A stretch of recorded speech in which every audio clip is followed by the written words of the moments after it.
The day that white envelope showed up on my gate, something inside me cracked. It wasn't the kind of break that heals, it was the quiet, heavy kind that changes how a man breathes. I'd spent 2 years restoring the old McAllister mansion, the house everyone in town swore was haunted or cursed. To me, it wasn't cursed, it was home. My father used to drive me past it when I was a boy. He'd nod toward those crumbling columns and say, "Son, that place has good bones. One day someone will bring it back." He died before he ever saw that day. So when the property came up for sale, overgrown and forgotten, I didn't hesitate.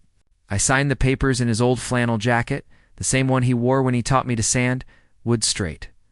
Restoring that place wasn't just a project. It was a promise. I spent every dime I had.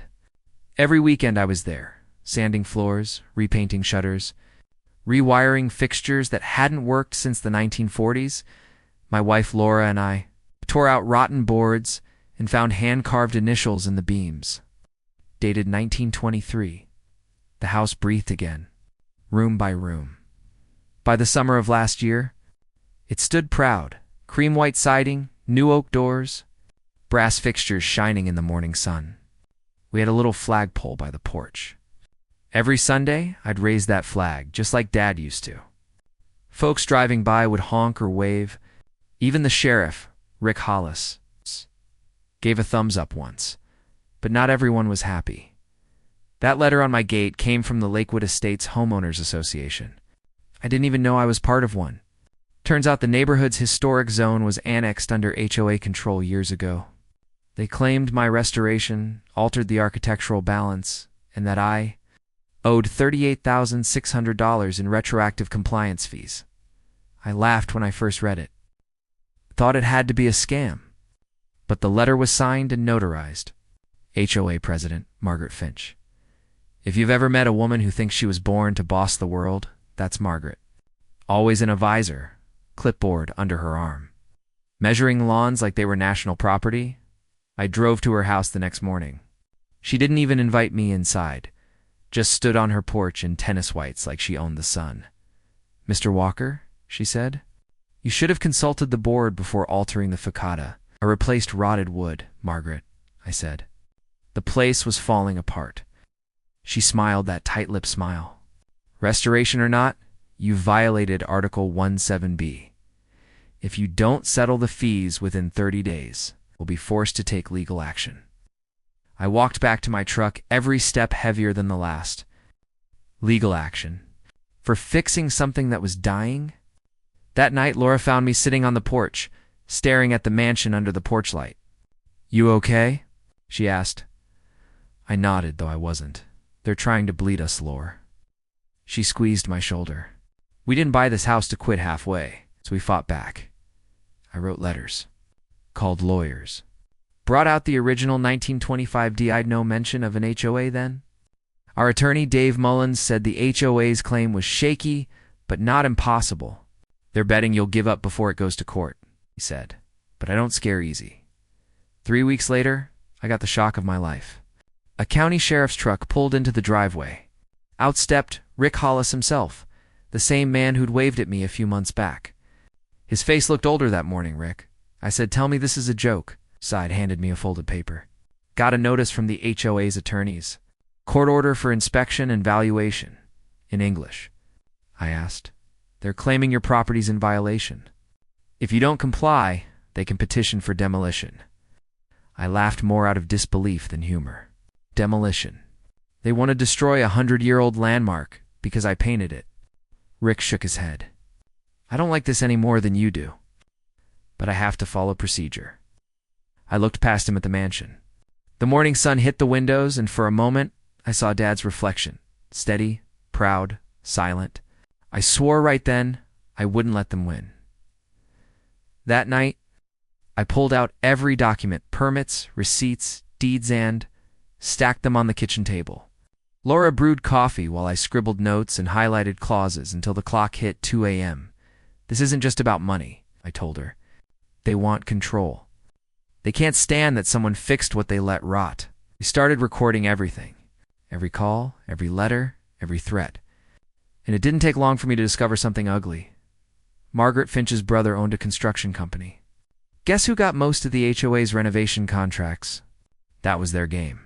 Bleed out the little guys, force foreclosure, then sell the lots to her brother's firm. Classic small-town corruption, wrapped in rules and regulations, but I wasn't the little guy anymore. Not with a stack of evidence and a good lawyer. Still, the pressure was real. Neighbors started avoiding us. The HOA newsletter called me uncooperative and non-compliant.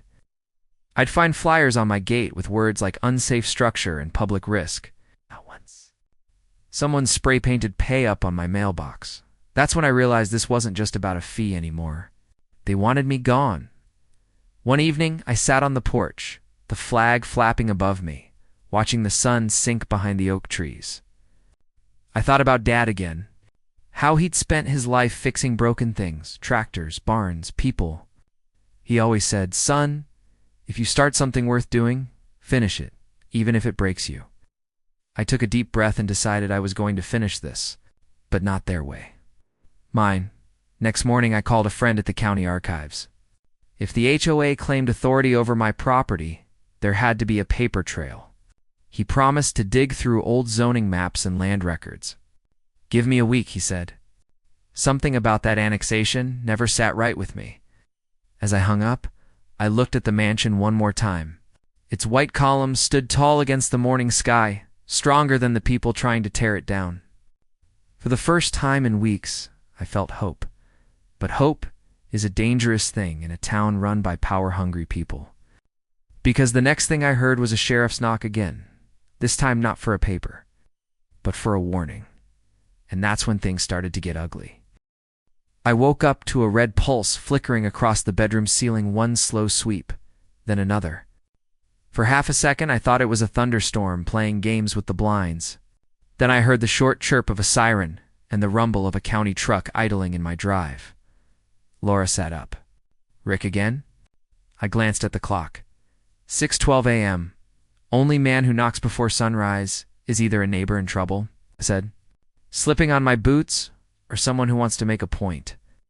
The porch boards creaked under my weight as I stepped out. Sheriff Rick Hollis stood at the bottom of the steps, hat in his hands, eyes tracing the fresh paint on my railings like he couldn't decide whether to compliment it or apologize for what he'd brought.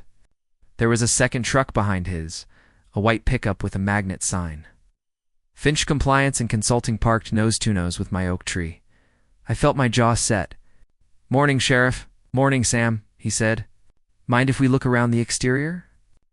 Court gave the HOA temporary inspection authority. They're required to document conditions. Funny how they never inspected when the place was collapsing, I said, loud enough for the man in the white pickup to hear.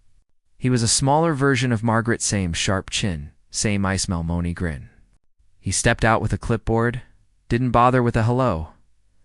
"I'm Dale Finch," he announced. "This'll go faster if you don't interfere." I stared at Rick. "You're escorting a private contractor onto my property?" Rick's gaze slid off mine. "Order says I ensure no breach of the peace." "And I'm the breach?" He didn't answer. He just looked old again. I could have barred the door and forced them to come back with a different piece of paper. I'd spent weeks getting ready for this. I'd measured every eave, logged every code, cataloged every permit. I let them in on my terms. "You can walk with me," I told Dale. "You step off the path, we stop. You photograph anything, I photograph you photographing it." He smirked. "Suit yourself." We moved slow across the gravel. The mansion caught the first beam of sunlight and flashed warm against the cool blue of morning. Dale snapped pictures at an angle that made small things look big hairline cracks. A scuffed downspout, a fraction of an inch where the fence leaned thanks to winter heave. He wrote vigorously, like each scratch of his pen added a zero to someone's bill. At the carriage house, he pointed. "That trim is non-compliant. Article 2-C specifies historical green." I said the historical green, I said. "Tint is matched to the 1926 paint chip we found under 5 layers. I filed it with the county. He shrugged. "Board reserves the right to determine acceptable heritage tones." I took my own photo of him pointing. "Board doesn't trump historical documentation." He rolled his eyes and kept writing. When we reached the back lot, He crouched beside the boundary stake. Fence is 2 inches on HOA land. I laughed. That HOA land is a sliver of abandoned right-of-way from a road. It's a project that died in the 1980s. County forgot to record the reversion. I filed a petition last week. Check again in 10 days. He looked at Rick. Sheriff, are we noting an encroachment or not? Rick rubbed his temples. Note the claim and the owner's dispute. Dale clicked his pen closed like a gavel. This will be expensive. I leaned in so he could see the steel in my eyes. Not for me.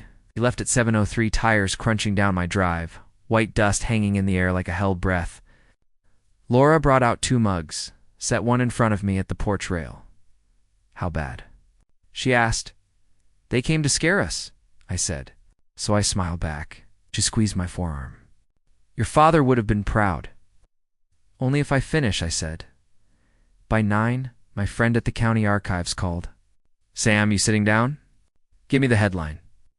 I found the annexation record for Lakewood's historic zone. It's valid barely. But there's a rider. The HOA was given oversight only on properties that accepted the bylaws at closing. I didn't sign any bylaws, I said. Exactly.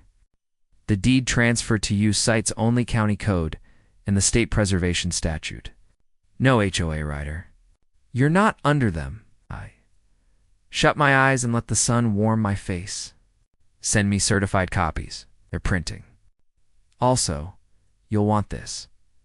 2 years ago, HOA minutes show a vote to extend de facto authority to non-signatory parcels. The county never ratified it. A small laugh escaped me, sharp and disbelieving. They crowned themselves kings and hoped nobody checked the Constitution. He lowered his voice. You didn't hear it from me, but there's chatter upstairs. Diaz's office is sniffing around a conflict of interest complaint. Name Finch came up. We hung up, and I stared at the flag flapping over the front steps. For the first time since the envelope on the gate, I wasn't just angry. I was certain. I called Dave, my lawyer.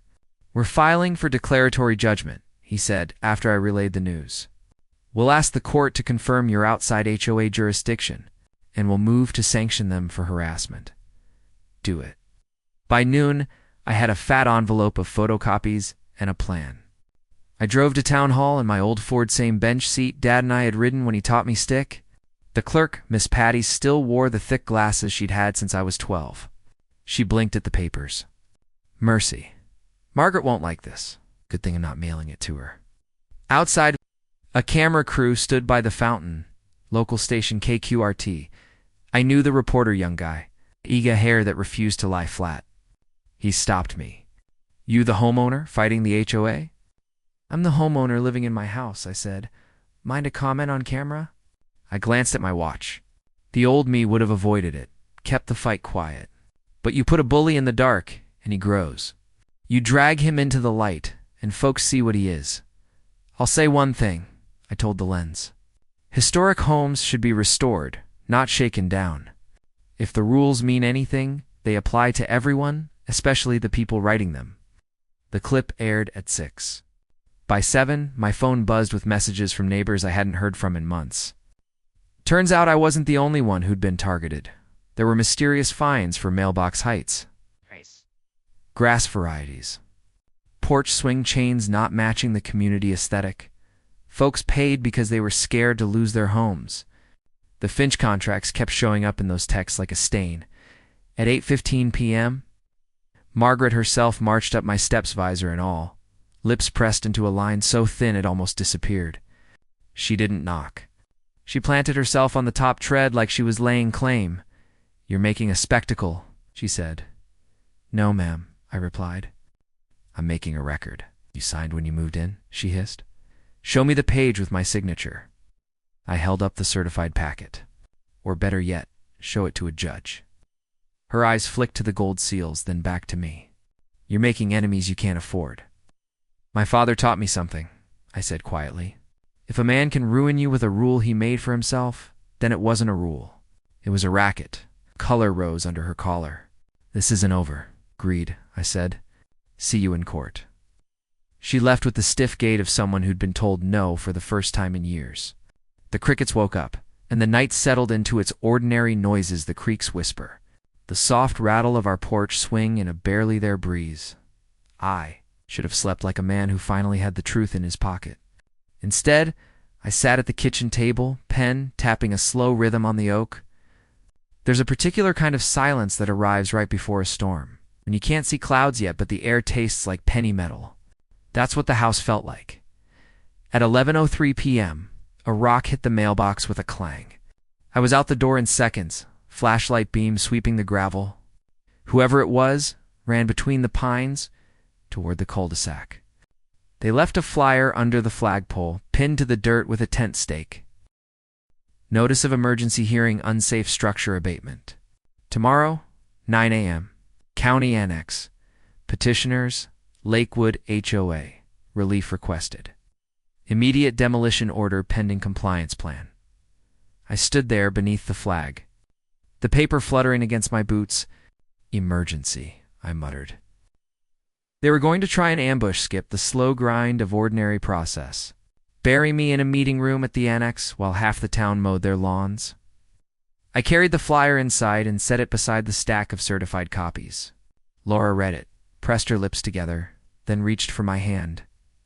Tomorrow, we bring everything, she said. The deed, the annexation rider, the neighbor statements. Dad's flag if we have to. I smiled at that. He always liked a courtroom. He barely slept. At dawn, I ironed my one good shirt, tied the same tie I wore on our wedding day, and tucked the documents into a leather folder I'd oiled the night before. On the way to the truck, I paused at the porch and raised the flag. The rope rasped in the pulley, and the cloth snapped once, clean. A good sound. Sheriff Rick was waiting at the end of the drive, headlights off, hands on the wheel. He rolled down the window as we pulled alongside. You headed to the annex? He asked. Seems I've got a date. He looked at the flag for a long moment. I can't tell you what to say in there, he murmured. But I can tell you what I saw yesterday. And I can tell you what's in my gut. What's in your gut, Rick? He swallowed. I think you're right. I didn't offer more, and I didn't push. We drove off, the mansion receding in the rear view like a proud, patient witness. The county annex was already buzzing at 8:40. Men in polos. Women with clipboards, a few neighbors shifting in metal chairs. Margaret sat front row, Dale 2 seats over, their papers stacked in color-coded binders. The hearing officer, gray hair. No-nonsense eyes called the room to order at 9 sharp. Case of Lakewood HOA versus Samuel Walker, she said. Petition for emergency abatement. Petitioners, you have the floor. Margaret rose and began her speech. Public safety, known compliance, community standards. She gestured like a Sunday school teacher lecturing a rowdy class. Dale flicked through photos, the angled ones that made my gutters look like falling bridges. When it was my turn, I stood. My voice came out steady, lower than I expected. Ma'am, before we argue aesthetics, we should argue authority. I laid my certified copies on the table. This property never accepted HOA jurisdiction. The annexation rider requires consent at closing. There was none. Any enforcement here is ultra-virus beyond their powers. A murmur traveled the back row. The hearing officer adjusted her glasses. Read, then read again. Petitioners, she said, do you have the original consent instrument? Margaret's smile thinned to nothing. It's implied, she said. The officer looked over her lenses. Law doesn't imply signatures. Dale leaned toward his mic. Even if jurisdiction were disputed, the safety concerns remain. This owner is combative, and I slid the second packet forward. Photos, permits, engineer letters. Every claim answered. Every repair inspected. And, for the record, here are the HOA minutes where they voted to extend authority to non-signatories without county ratification. The officer read, then exhaled slowly. She turned to the room. We will take a short recess. When she left, the air went electric, whispers zipping like horseflies. Margaret didn't meet my eyes. Rick, who'd slipped in during testimony, gave the faintest nod from the back. I didn't feel triumphant. I felt like a man standing on a narrow bridge while floodwater pressed on both rails. Because even if we won the hearing, I knew people like Margaret. They didn't stop. They regrouped. The officer returned, expression unreadable. She tapped the mic. Decision in the matter of Lakewood HOA versus Samuel Walker. Petition for emergency abatement is denied. The HOA has failed to demonstrate jurisdiction over the subject property. Any further enforcement must be pursued through proper civil channels, if at all. A crack of applause broke out, small, surprised, quickly silenced. Margaret gathered her binders with jerky motions. Dale stared at me like he was measuring a replacement cost. I thanked the officer, shook Rick's hand, and led Laura into the bright hallway. The sun through the annex windows looked like clean promise. We'd won the morning. But out in the parking lot, a black SUV idled with its windows up. As we passed, the glass rolled down just enough for a man's voice to drift out smooth as oil, calm as a contract. "Mr. Walker," he said, unseen, "congratulations. Now that the legal dust has settled, perhaps you'll entertain an offer on your property." Laura's fingers tightened around mine. I stopped, turned toward the shadowed interior, saw only the glint of a watch and the corner of a leather briefcase. "We're not selling." The window slid shut without a sound. The SUV pulled away unhurried, like it had all the time in the world. That's when I understood. This had never been about paint, fences, or bylaws. It was about the dirt under my boots, the land my father admired, the house we brought back to life. They didn't want me to comply. They wanted me to surrender. And there's a difference in this town between losing and laying down.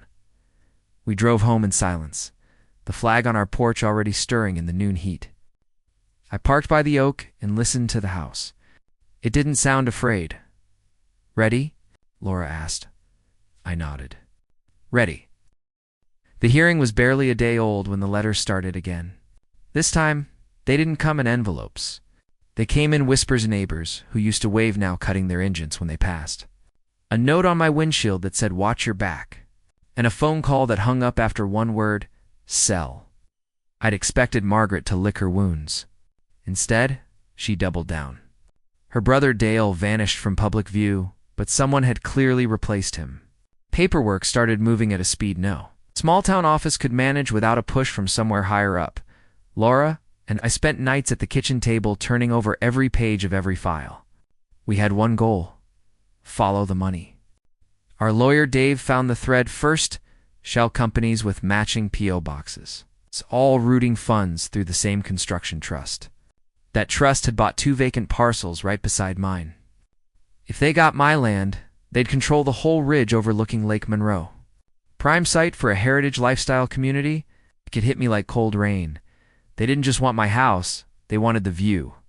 3 nights later, headlights swept the porch again. Only one car this time. Sheriff Rick stepped out, hat pulled low. "Evening, Sam," he said quietly. "Mind if I come in?" Inside, he laid a folder on the table. "You didn't get this from me?"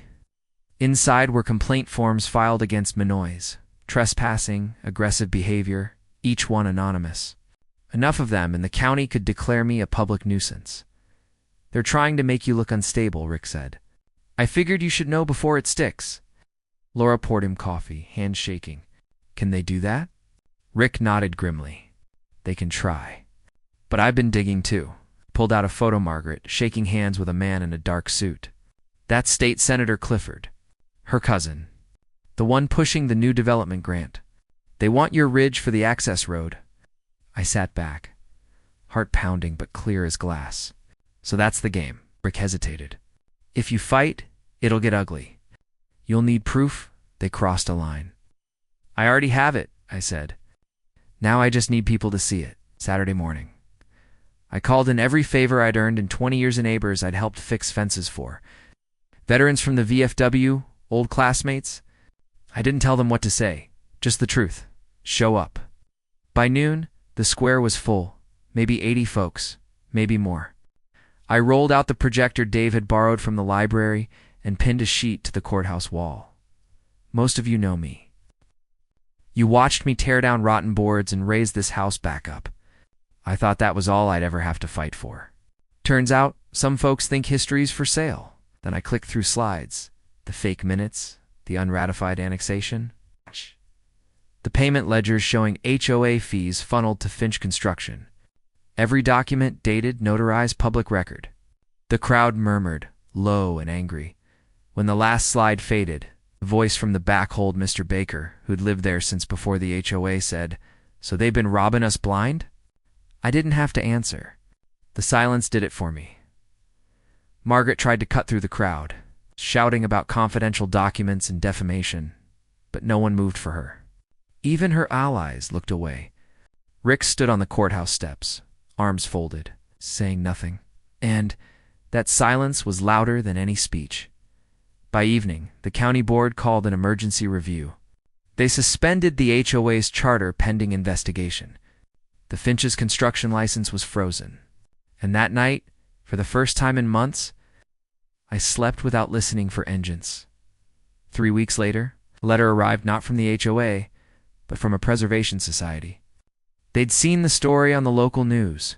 They wanted to designate McAllister Mansion as a protected heritage site. State funding. No HOA oversight ever again.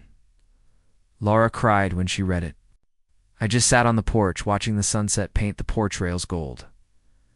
Rick stopped by one last time. "Heard you're official now," he said, smiling. "Guess the house finally gets to outlive its ghosts," I said. He handed me an envelope. "County wanted you to have this. The demolition petition. Dismissed permanently." I looked at the mansion, its tall windows catching fire from the evening sun. The flag waving slow in the breeze, and I thought of Dad again. He used to say, "A home's only as strong as the man willing to stand on its porch." That night, I walked through every room with the lights off, just moonlight and memory. The scent of old oak and fresh paint mixed like past and present shaking hands. All those nights sanding floors. Fighting letters, standing in hearings, they weren't about winning. They were about keeping a promise. I ended up on the porch steps, coffee cooling beside me. The town was quiet. Somewhere a dog barked. The flag rustled. And I realized something simple.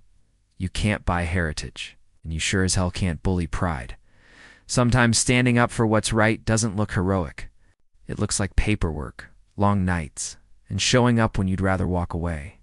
But if you ever find yourself staring down folks who think rules are theirs alone, remember this story. Because some fights aren't about fences or fees. They're about roots and the people who refuse to see them cut. Have you ever faced an HOA like this? Share your story in the comments. I read every one. And if you believe history's worth protecting, hit that subscribe button. Let's stand up together.